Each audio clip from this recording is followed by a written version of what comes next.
Alrighty, why should you listen to a random guy in a white t-shirt standing in front of a whiteboard? Hi, my name is Matt. I'm a current strategy associate at Google.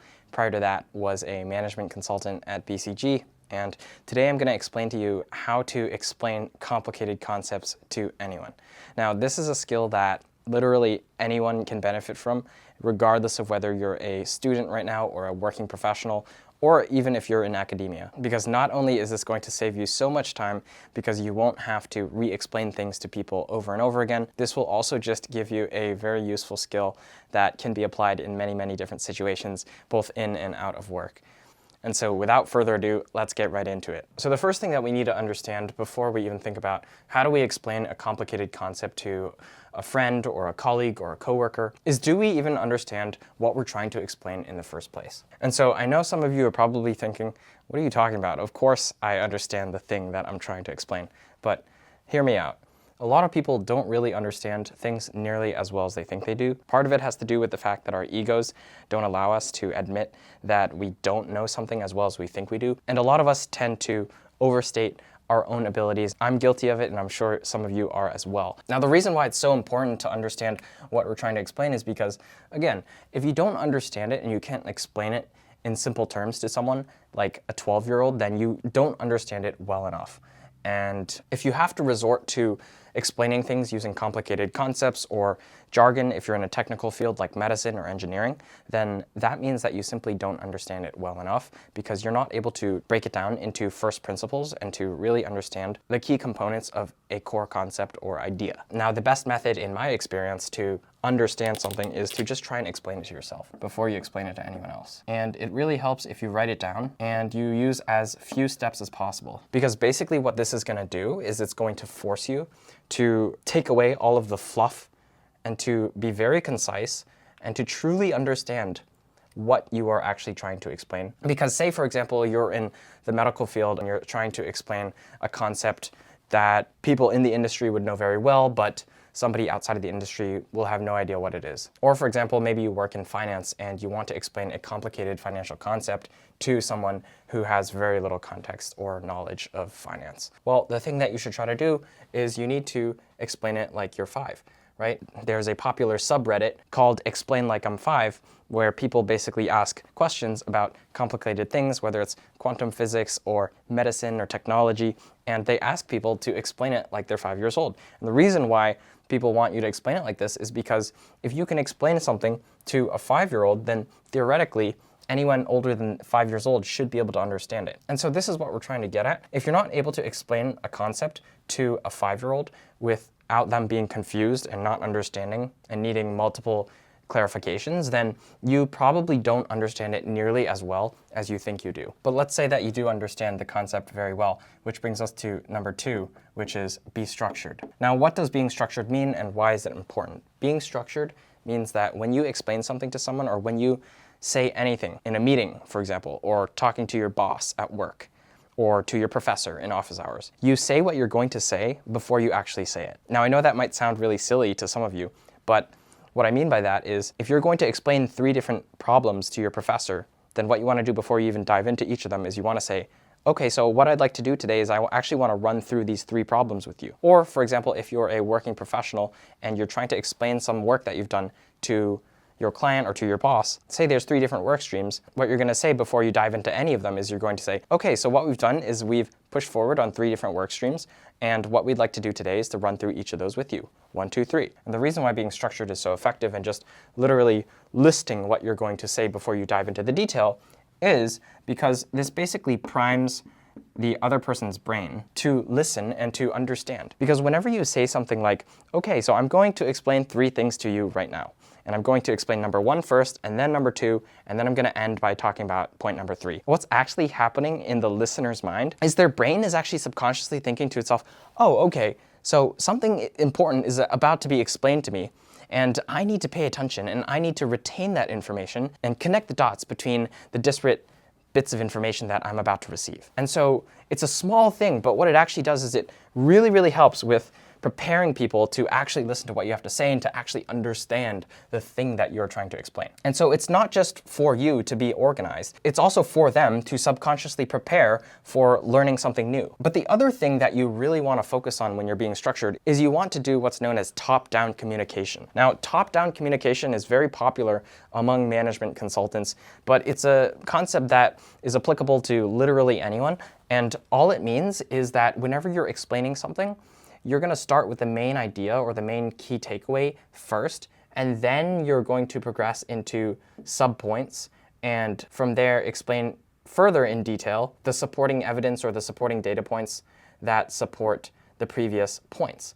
Now, I know that sounds like a mouthful, but essentially, and this is a really bad drawing, but the idea and the main point is what you want to open with first. And so, for example, if you're recommending something to someone, say for example, your friend asks you what kind of shoes he should buy for his new running hobby. Say your friend is hitting his quarter-life crisis and he's suddenly really into marathons and running 5Ks. And you're a seasoned runner and you've been running 5Ks and 10Ks and marathons for a number of years now. And so what you say to him is you say, hey, awesome, so I actually think you should buy the Nike Pegasus running shoes because they're super comfortable, the shock absorption is really good, and they're also really stylish. And so you might not realize it, but what you did right there was you actually did top-down communication because you gave him the recommendation first, and you said exactly what shoe you think he should buy, and then you followed up by saying 3 reasons why you thought the shoe was worth the purchase.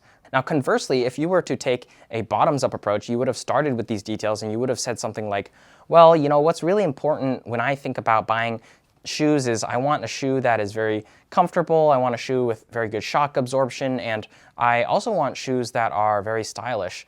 And so, you know, within each of these buckets, there's a lot of different shoes that could work. Like the Adidas shoes are very comfortable, the Hoka shoes have very good cushioning, and the On shoes are actually very stylish nowadays. But out of those 3, I would ultimately recommend you go for the Nike Pegasus. And so you see there's a subtle difference right there where with top-down communication, you get the main point across and the main recommendation across ASAP. And then everything that follows is simply supporting evidence or supporting detail, versus providing a bunch of pieces of detail first and then eventually tying it up to the recommendation or the main idea. Now, what I will say is that there isn't necessarily a right or a wrong way to approach it. Both top-down and bottoms-up communication work perfectly well, but if you're talking about a corporate setting or if you're at work and you're talking to someone more senior than you, then you almost always want to go with top-down communication because senior leaders at your company very likely don't care about the details nearly as much as you do, and their time is very valuable and precious, and so they're not going to want to waste time hearing about all the fluff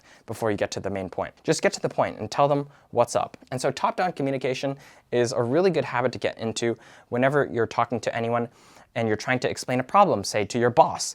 Don't go to your boss and spend 5 minutes explaining the context before you give him the issue. You should start by giving him the issue and then explaining everything behind why that issue has arisen. But once we understand the idea of top-down communication and to stay structured, this will be very valuable with delivering the message to whomever is on the receiving end. But there's a third thing that I also want to talk about here today, which is you need empathy. Now, I would argue that the best communicators in the world are people who are honestly just very empathetic and able to truly understand how their audience is going to react, how their audience is going to feel, and what their audience is going to think when they say certain things.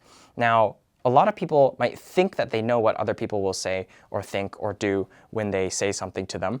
But the reality is all of us have our own perspective and our own view of the world, which often taints our ability to be empathetic to the perspectives of other people. And it's very easy sometimes when you're at work or you're at school to forget and to automatically assume that everyone has the same perspective as you. And so what might be logical to you or what might make sense to you might not actually make sense to other people nearly as much, or they might not react to that statement in the same way that you do. And so this is where you run into issues like, oh, I said this thing and I didn't mean to do something, but then I hurt this person's feelings because the way that they perceived it was different from how I perceived it, which was just a harmless joke, but to them it was, for example, a very offensive thing to say. And the same thing applies when you're trying to explain a complicated concept to someone, because if you don't anticipate what they're going to be thinking and what's going to be going through their head while you're explaining it, then you're going to continue explaining it in a way that makes sense to you, but may not necessarily address all of their concerns.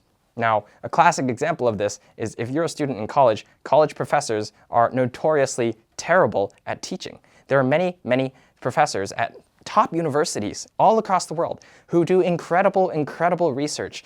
But when it comes to teaching even a 101 class to a group of freshmen, they are absolutely terrible. And it's not a knock on those professors, but the fact of the matter is, oftentimes the reason is that they don't understand, or they forgot because it's been so long, what the perspective of an incoming freshman college student is like, where you literally know nothing. And if you compare that to the work that they're doing outside of the classroom, which is often cutting-edge research, if you're in a STEM field, being very, very deep in one specific topic, then it begins to make sense why suddenly when they go and try to teach a 101 class, they seem to gloss over concepts that to freshmen are very difficult to grasp or are very foreign, but to the professor it's just like, oh yeah, just another walk in the park, no big deal, just like as easy as 1 + 1. And so if our goal is to explain things to people in a way that makes sense, and regardless of how complicated the concept is, and regardless of who the audience is, then we need to be very, very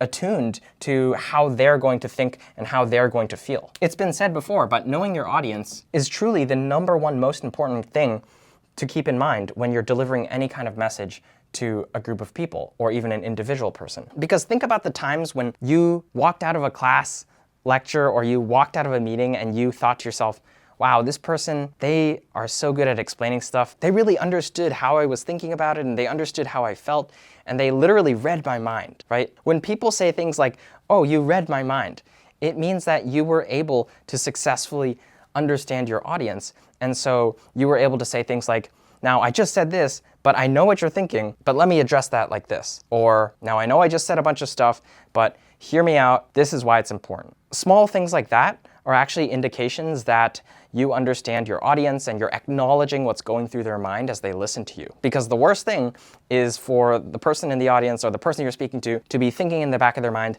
I have no clue what this guy is talking about. This makes zero sense to me, but I'm just going to continue nodding and saying mm-hmm and yes to pretend that I understand what he's saying and to save face. What we want instead is for the person to feel heard and to feel understood and ultimately to understand what we're trying to say. And so we need to address their questions and their potential issues and concerns as well. And so again, just to nail the point home, if you can get them to say, you read my mind, or to think that, then you're already 90% there. And so to summarize, again, we need to understand what we're trying to explain in the first place, because how can we be good teachers if we don't understand what we're trying to explain extremely well down to first principles thinking, which is understanding the most basic and core components of any concept or idea. We also need to be structured with how we deliver our message to not only prime the recipient's brain to receive this message and to learn something new, but also because it helps us to stay structured and to stay concise and get the main points across, and then the supporting details. And finally, we need to have empathy and we need to